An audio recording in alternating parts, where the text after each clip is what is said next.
is waiting on fries. That you don't get it? What do you mean you don't get waiting on fries? Hopefully the customer never hears waiting on fries, but all this time on the entree and it's perfectly executed and you're like, ready to go. I forgot to fire the fries. I just always use that when I forgot to put somebody's order in, and I was like, hey, I'm just waiting on the fries. It's gonna be 2 more minutes. Realistically, I come back 10 minutes with food. Exactly. So here we have it, guys. What do we got? Patreon.com/waitingonfries. I love it. What's that do? Well, it helps the show, It allows you to become a supporter. Yeah, because what's going to happen? We're sitting here, we're having a conversation. You're listening to the conversation. It's a great conversation. We've done research. We've got things to say. And then I'm actually a subscriber, and honestly, I feel like I am part of the show. I feel like I'm literally sitting there recording the show with everybody. It's crazy. That is what being a subscriber brings to you. Those feelings of being a part of the magic. the irony. However, there's a lot that goes into putting this thing together. Go subscribe on the patreon.com/waitingonfries. Thanks. Super appreciated. Love all y'alls. Now, it's time, guys. What is it time for? Fixing the broken glass. Grab a broom, I guess. Correct. Grab a broom. That's cleaning glass. We got to fix the glass. Well, step one is clean up the glass. Yeah, that's true. We reference it often. In fact, I think some of our guests have brought it up before too. Fixing the broken glass. Giuliani comes in. He cleans up New York City by fixing all the subway stations repeatedly. They keep breaking the subway stations, but they keep fixing it and making it pretty again. And why was that? It was to essentially let people know that are used to like living in this filth-torn area and they're comfortable hanging out in this, that it's not really a welcome place for them. Look at this beautiful subway station. It's fixed. That really helped eliminate some crime in that time period. So what am I referring this to? What are you referring this to? It's getting super busy. Everybody's unmanned to some extent. And I shouldn't say everybody. You definitely shouldn't say. Many people are unmanned to some extent. And we need to make things move as smooth as possible and be as efficient as possible with your slightly unmanned staff. With that being said, over the weekend, I got my first taste of high volume again and being super understaffed at the same time. How did it turn out for you? Not so great. I mean, financially at the end of the night, sure, it's great. But you're killing yourself and you're leaving a lot of meat on the bone when you're not staffed appropriately and you don't have a system that's set up to move as efficiently as you can. So with this said, let me describe this bar, right? Paint the picture. It's a really old style Irish pub in the truest sense, where there's walls everywhere and it feels like you're almost in somebody's house. And there's different little rooms. However, the bar is streamlined to be able to get from the front room to the middle room to the back room. The problem lies in that you can't see what's happening in any of the other rooms when you're in one of the rooms. Really poor design, but back then they didn't have problems like this and they didn't realize that they were in such a high volume strip. Make sense? Guys following me? I think so. Love it. Just is like, just get on with it, please. Anyway. Pretty much. Yep. So with this, as kids are flooding into this place, I'm realizing that we can't keep up with cleaning the glassware because we want to have glass because it looks nice and it feels nice in your hands.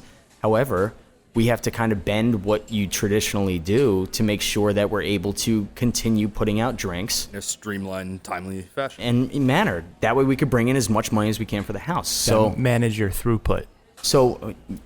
Golf reference. So Not- with no, it's, what is it? Oh, throughput is not a golf no, reference. it's a restaurant Yeah. industry term. Sorry, This isn't like an operating term. sorry. Just has been playing a lot of golf, and I just assumed that we were talking about golf now. I'm shocked you don't know the word throughput. No, so we'll discuss. We'll discuss. Throughput is the stuff that goes through like operations, right? So a Yeah. plate comes out, goes to a table, has to come back to the dishwasher. So that's all like. It's like your order of Throughput. operations. I need to see that visually. So when you have glassware, flatware, all that stuff, silverware, that creates throughput, like things that have to go through a cycle. So if you, like you said, if you want to go to a plastic cup, right? That's a one-time use. It eliminates throughput of glass coming out, glass getting used, glass getting run back, glass getting washed. Gotcha. The life cycle is a lot different. Right. In And every dumb eliminates terms. the life every cycle. item, every vessel that you use has a throughput cycle. So then that throughput cycle of a plastic cup is to the person. To the garbage. To There's the no garbage. cycle. It's a linear. Oh, it is linear. Correct. Yeah. Thank you. Yeah, I need to visually see these. However, the shift over to plastic made all the difference in the world because then we didn't have to worry about glassware. And that should have activated almost like an hour and a half, 2 hours earlier as we were like going into this business. Prior to this, did you have like a predetermined time to switch over to plastic? No, it was actually too late, but it was on my mind for a while as we were getting heavier and heavier in volume, and I was seeing the glasses stack up in the back area where they go for the dish pit, right? So then or the now, dishwasher. moving forward into this weekend, do you have a predetermined time to make that switch?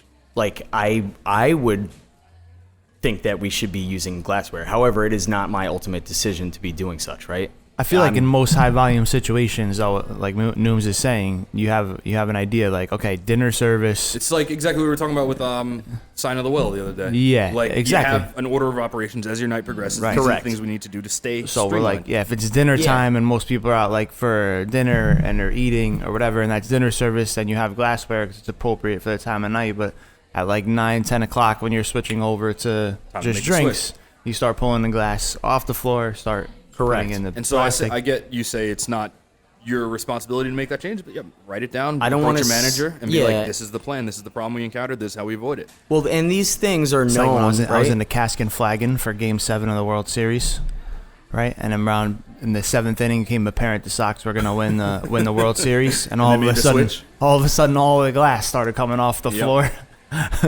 But that's operations that you're standard to seeing, and they know what to do, right? Like, oh shit, here we go. Well, Let's- obviously, Cask knows what to do. Yeah, Yeah, so I Won mean, a couple I World don't want to Series, use the huh? word. It's not my responsibility.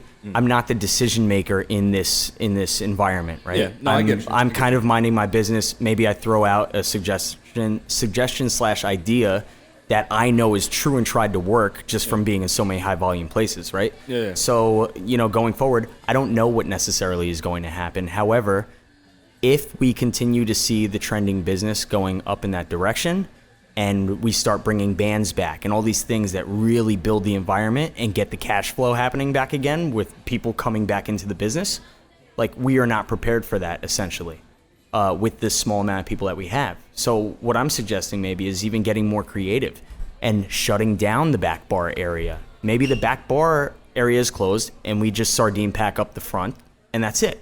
That way you can have a little bit more eyes on the party and you're operating with fewer or less staff, but you're still setting expectations then because you can see what's happening.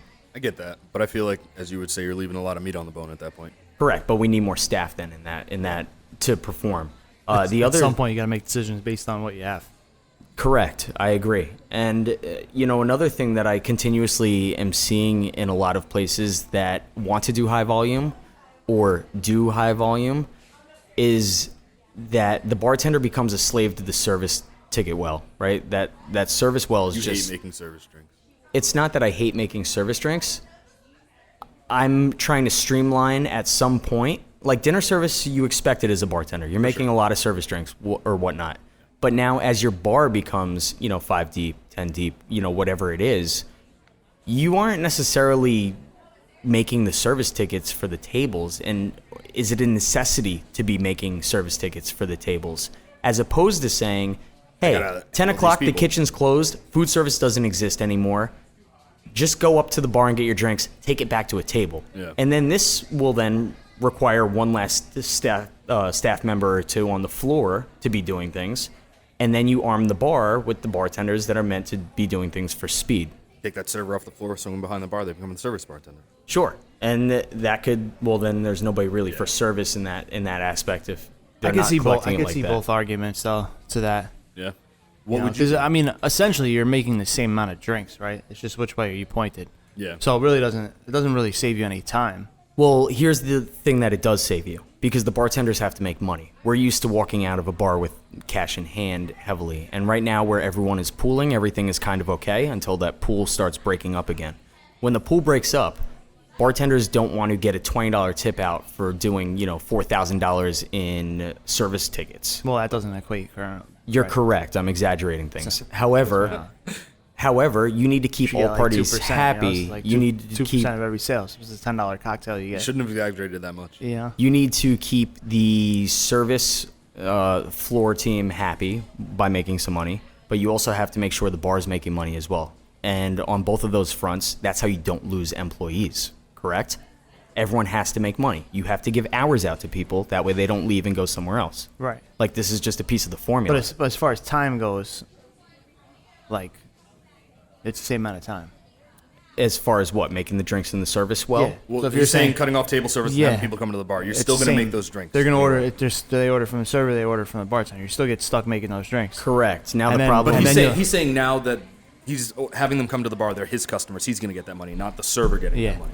But That's not even but just about the we'll money, be on though. here in 2 weeks, and he'll be complaining that they order the drinks and then go sit back at their table, and now he's got to leave the bar to walk the drinks over to their table because they didn't wait for him to make the drinks. And, you know, how am I supposed to be so quick with your drinks when I'm too deep at the bar already? It doesn't and work you're that way sc- anywhere. You But know, and you're- the problem is he's understaffed. You know, But- like, right. we're going to have these And we're problems. understaffed. properly Why don't we staffed. have like a runner here? You know, So like, the other- you see all this coming. Yeah. You know, it's like The other issue, though, that exists then in doing the service tickets when you're starting to get to prime time with, you know, a small staff behind the bar, and you can't just put more people behind the bar to deal with it because then nobody's making money.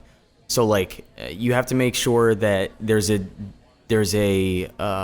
harmonious. somewhere it doesn't make sense in your whole thing. I'm not done yet, though. But no, but like you're like no one's making money, but there's See the too much wheels business slip. for one person, but we can't put another person. I don't understand. It's either like enough business for two people no, or not. there is an equation there that finds middle ground for everything. And what I'm saying though is that when people are coming up to the bar and you've got 12, 15 service tickets coming up and you're the only one at the bar, you can't help all these faces that are directly right in front of you. When somebody's on a table, they're more courteous to sit and wait for their drinks versus the person that's seeing you make all these tickets and you're not really able to help them because you might be backed up. You might have to do 3 service tickets and then help one but if person in front of if you. those 10 to 15 tickets are now people standing behind the bar like waving at you and shit, like you know, like Then you would then, in that scenario, have one more person behind the bar, and it's easier because there's less hands or distance to travel to get the drinks to the person. so why don't we just switch the floor person to a second bar person? That's what I'm kind of suggesting. Thank you for summing all that up. But you said you gracefully. can't put a second person behind the bar because then we don't make enough money. Well, that's if there's still a floor person on. All Right, right, yeah, I like- think I follow your. Like all I'm think I follow it suggesting, now. all I'm suggesting You is follow? there's a lot Are of you following? variables in where you put your. You know what could be a Players. good solution to this? I also think I have a solution. Solution: move your hands faster. Move faster. Somebody told me that very early in my cooking career, and I was like, "What do you mean?" It was like, "Noom, just move your fucking hands faster." Okay, Sometimes it works. got it, boss. Yeah. Also, keep in mind though, sometimes slow is fast and fast is slow. What about- Sometimes, but it sounds like you're in the weeds, so it's Yeah, time to move there's faster. there's a lot of weeds, and there's no moving any faster at this point. What do you think about order and pay? Order and pay meaning Order and pay. This is the new kind of a new trend you're seeing at some restaurants and bars. Like pay What? per drink instead of running a tab. No, order and pay is a new software feature in a lot of POSs. There's some companies that are not a POS that are like a third party, but not like a Uber or a Grubhub third party, just an app like add-on software that you can use. Okay. And some POS companies like Toast have it integrated already into their system. Which is one of the reasons why we're switching to Toast. And the feature is that you have this QR code at the table. You scan with your phone. It brings up an interface, and you literally can just order. So you don't need a server.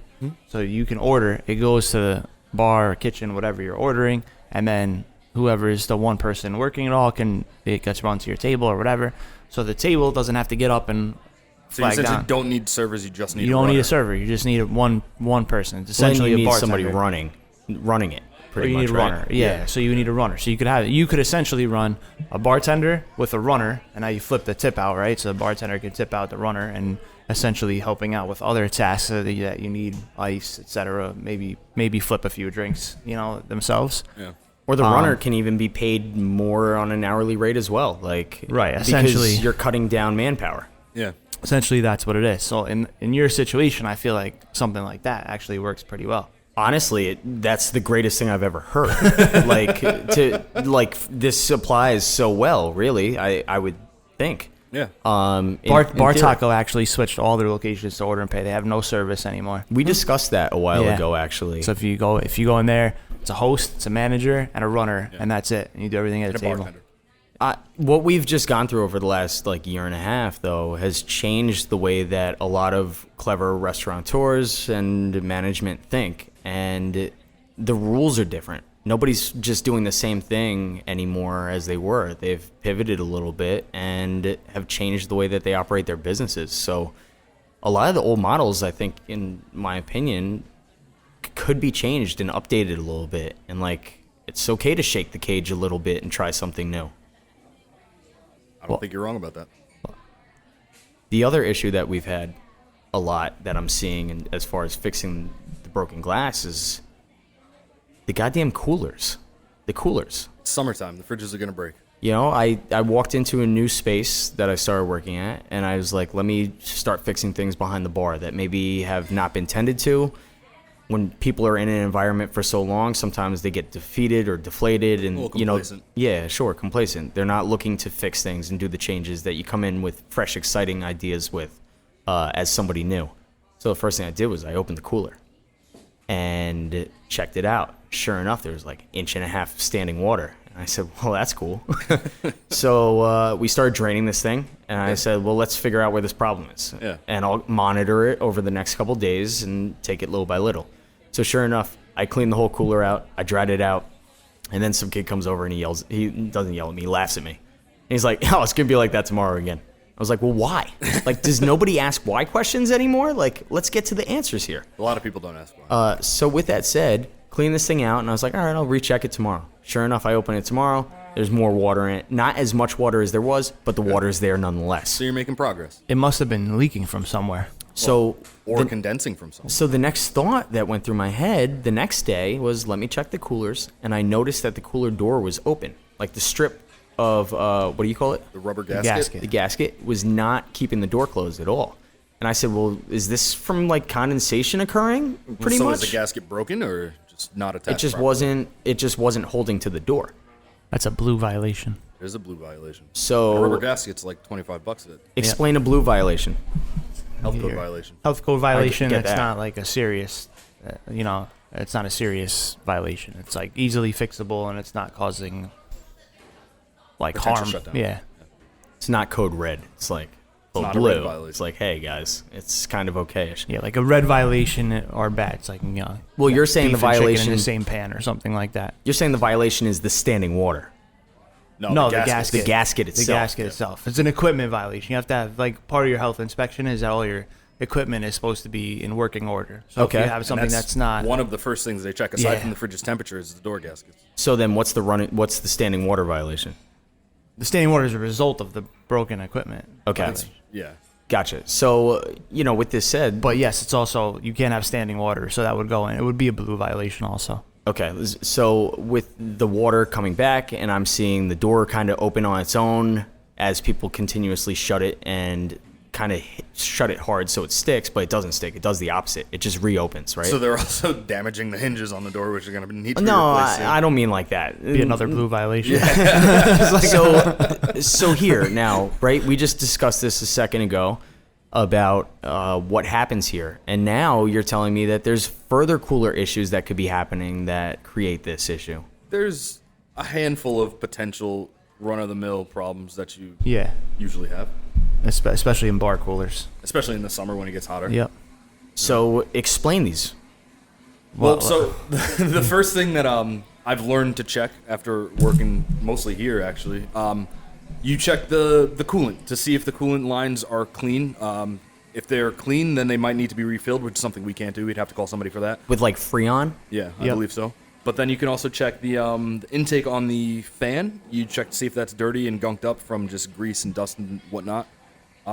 Usually those are the things. Like either your exhaust has dust buildup and it's just got to get cleaned out real quick. Yeah. That's usually the issue. I think that's usually the biggest issue because Yeah. having dust there will block everything from working properly. Yeah. So we see, or I should say, That's I not have all, seen. though. There's more. What do you got? Like But wait, more there's things. more. There's more frigid things. Forgetting. So the top of the fridge, you clean the coil. Cleaning the coils, right? We can do that. Yep, Yeah. cleaning the coils, kind of the same thing. if it's hot out and the condenser is working too hard, it's probably you probably need to get more air to the system. So make sure the intake area is cleared of other obstacles so it can pull in a strong amount of air. And that's why you're cleaning the intake, is to make it easier also, for the air to go in. So if on a hot summer day, maybe you have 2 fridges back to back, maybe you need to create more space in between them so it can just pull more air faster or harder, or evenly. Sure. Yeah. Okay. Just, you've been through these problems a lot with fridges. Like, you're almost a fridge professional at this point. Refrigeration is probably the biggest regular expense outside of your fixed costs in the restaurant. Like, your fridge guy. Shout out to Pete at TC Air. Pete TC Air. I think he just retired off of us. He did. But my thing was, every time I call this guy, I follow them around and see exactly what they do so that I can do that next. Without calling. Like, if it's something I can do, I don't have to call, because it's a $500. As soon as I call, $500. We're starting.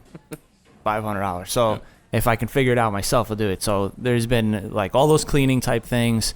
The refill thing we can't do because that's that's what I was going to say. The next thing is we got to get our tank of compressed air to jet out the coils, and we got to get some Freon. Yeah, and that we can do. Creating space on when it gets hot out, that's an easy thing to do. Like if you have bar fridges that are in the back, like tucked into something, you might want to just give it an inch out. I think Mike also put fans in the kitchen to increase the airflow going increase towards the air. fridges. Then I find that at some of the older model bar fridges, they have the condenser is inside of the fridge and not on the side. So now if you buy a new fridge now, it's usually like offset condensing unit that's not in the fridge or like hanging on the top. Yeah, and it usually has like a tray they can pull out and you can just spray it off real quick and put it in and all the work can do. But some of the older fridges have the condenser like inside, like those ones. And sometimes they're on the top of the fridge, and then those have a drain pipe inside of them that drains the condensation from the condenser out to the back of the fridge, and it should go out to your drains. And sometimes it just goes onto the floor. Yeah, sometimes that drain pipe can loosen, and you can't see it when you open. So you don't even realize it's there. Yeah. And then you call a fridge guy, and they're like, "Oh, this drain pipe is clogged," and you're like, "Oh, I didn't know there was a drain pipe back there." Like, it's like behind it. Yeah, $500. There you go. So that's often what causes water buildup inside the cooler. Is that drain pipe will actually be leaking, and the water drainage from the condenser inside the unit that's supposed to be going out is just dripping down. And you'll see a common in a lot of bars, a hotel pan on the top or something like that that's catching all that leakage. All you have to do is just fix that drain pipe, and it'll go back out the back of the... It sounds so easy. Like, you just made it sound so easy. Exactly. Most of it is easy. Yeah. You just don't know until you spend $4,000 on service calls. I'm just going to make Justin flyers for his new business where he just goes fixing everybody's fridges around town. Mike and I have joked about starting a fridge company for years because it seems like the way to make money based on how often we had to call them in the past. Yeah, okay. And we're not the only ones. It's quite possible that the fridge in the example that I've used is definitely draining back into the fridge, right? Sure. Like, completely. Although I didn't know, as I was looking around all the corners, where that drain would be. I was actually looking for a drain that would go out. Am I crazy to suggest drilling a small hole with a bit into the bottom of the fridge? You're crazy to suggest that first. Yeah, because you look for the drain, clear out the drain. If that doesn't work, then maybe drill. Clear the source. Plus, you don't want to if it's not perfectly done and airtight and sealed, you're just creating another place. I know. I explained. I didn't explain that specifically for you guys because I speak broadly. However, if I was to drain a hole into the bottom of the fridge, I would then put piping in there and then seal that piping, right? And it would be like a plastic pipe that would go into another drain. But now you're not solving. You're not fixing the problem. The source problem. You're just correct. Well, now what I've learned today with you two professional cooler guys is that there's a lot more different things that could be happening with the cooler, especially in the summer. Yeah, like I was just a guy making drinks and making sure that the bottles and the coolers were clean. You guys were out here in the streets fixing the coolers. You know what I mean? Guys, don't forget to smash that like and subscribe button because algorithms.